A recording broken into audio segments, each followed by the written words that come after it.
5 décembre. Osée, chapitre 1, verset 1 à chapitre 3, verset 5.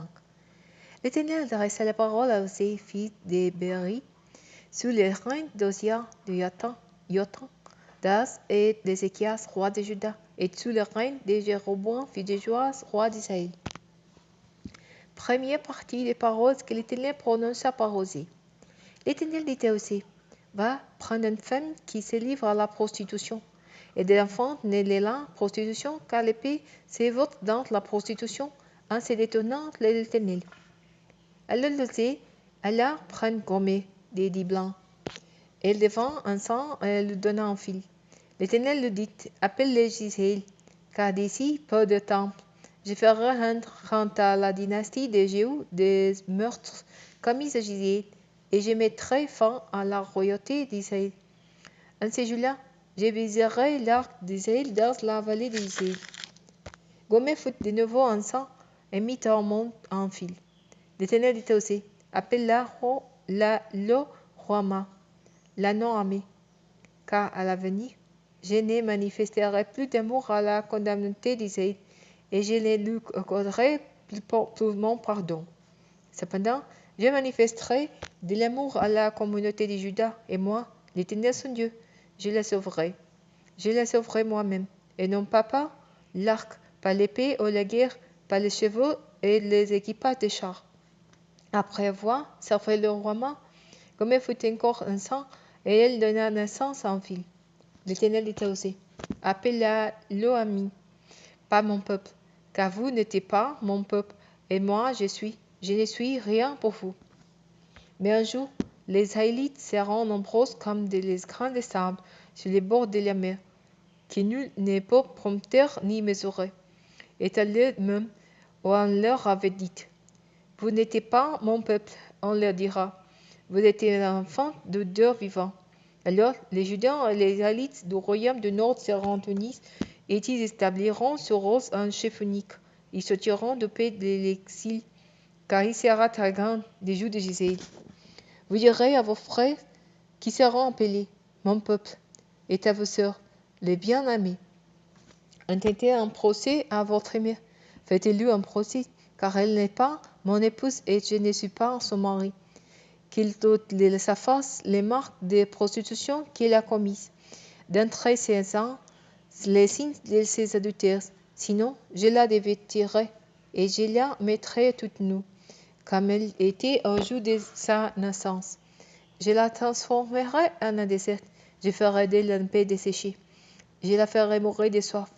Et quant à ses enfants, je n'aurai plus d'amour pour eux, car ce sont des enfants prostitués. Oui, la mère s'est donnée à la prostitution.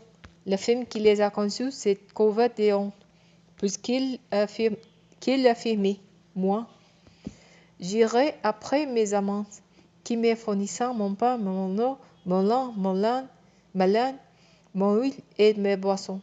Voilà pourquoi je vais barrer son chemin avec des épines. Je l'obstrue par amour, et il ne trouvera plus sa route. Elle poursuivra ses amants sans pouvoir les atteindre, et se cherchera sans pouvoir les trouver. Puis elle se dira, je vais m'entretenir chez mon premier mari, car j'étais alors plus heureuse que maintenant. Or, il n'avait pas compris que c'était moi qu'il donnait, le blé, le vin nouveau et l'huile, et l'argent en abondance, ainsi que l'or dont ils ont fait un offrande de Baal. C'est pourquoi je viendrai reprendre mon blé au temple de la moisson, mon vin au temple de la vendange. Je leur retirerai ma laine avec mon lin dont ils s'habillaient. Mais maintenant, je vais mettre au grand jour son infamie aux yeux de ses amants, et nous ne la délivrera de mon emprise, et je ferai cesser toutes ses réjouissances. Ses fêtes, ses nouvelles lunes et ses sabbats, oui, tous ces jours, des fêtes cultuelles. Et je dévasterai sa vigne et son figuier dont elle a dit. Voyez, c'est le salaire donné par mes amants. Je les réduirai en brousseles. Et les bêtes sauvages feront le partout. Je lui ferai paix toutes les temples qu'il a consacrées, à coup de balles.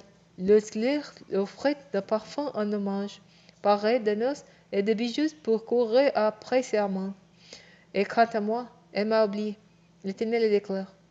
C'est pourquoi je vais à la reconquérir, l'amener au désert et parler à son cœur. C'est là que je lui donnerai ses vignobles d'Athan et la vallée d'Accor. Deviendra un porte d'espérance. Là, elle répondra toute calme au temple de sa jeunesse, au temple de sa sortie d'Égypte.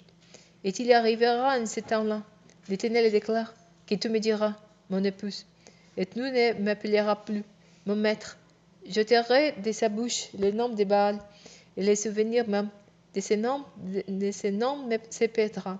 Je conclurai en ce temps-là une alliance poreuse avec les animaux sauvages et les oiseaux dociles, et les animaux qui se mouvent en ras du sol.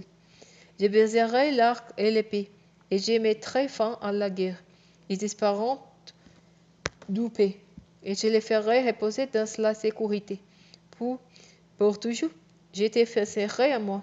Je te fixerai à moi en donnant comme d'autres, et la justice et l'adorature, l'amour et la tendresse que je mettrai en toi. Je te fixerai à moi en mettant en toi la fidélité, et tu connaîtras l'Éternel. Et c'est là, je répondrai, l'Éternel le déclare, je répondrai à l'attente du ciel, et le ciel répondra à ce qu'attend la terre. La terre répondra au blé, au vent nouveau, ainsi que l'huile fraîche. Et ceux qui s'y répondront à l'attente de Jésus, et je les répandrai comme la semence pour moi de l'épée. Je prodiguerai mon amour à ceux qu'on nommé le roi, et je dirai à l'ami, tu es mon peuple, et il dira, tu es mon Dieu. Et l'Éternel me dit, vainqueur armé en femme de terre amène les mains, Amalekam, l'Éternel amène les Israélites, alors que ceux-ci se tournant vers d'autres dieux et se délectant des gâteaux des raisins consacrés. J'ai racheté donc une femme au prix de 15 pièces d'argent et 450 kg d'orge. Et je lui dis, tu resteras pendant longtemps pour moi, sans te prostituer et sans te donner à un homme, et moi, je gérerai de même pour toi. En effet, les Israélites resteront pendant longtemps sans roi et sans chef, sans sacrifice et sans style, sans éphod et sans divinité domestique. Après cela, ils reviendront à l'Éternel, le Dieu, et se tourneront vers lui, ainsi que vers Lévi, le roi. Dans la suite des temps, ils viendront tout un brin à l'Éternel pour bénéficier de sa bonté.